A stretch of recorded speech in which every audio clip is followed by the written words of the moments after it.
د ننګرهار پر محبس د جګړې وروستی حال لوی درستیز ولې ننګرهار ته ورسېد تازه جزئیات څه دي هیله د ویډیو تر پایه راسره وګورئ. درنو لیدونکو السلام علیکم، وخت مو پخیر.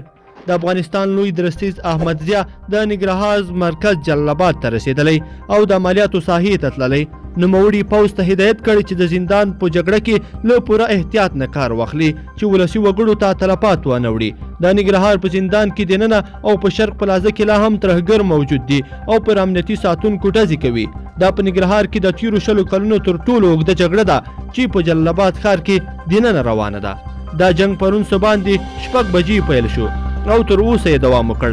په دغه نښته کې 22 کسان شهیدان شوي، 3 ترهګر وژل شوي او 15 نور ټپیان دي او شاوخوا 1200 بندیان هم له محبس څخه د تیښتې پر مهال بیرته ګیر شوي دي.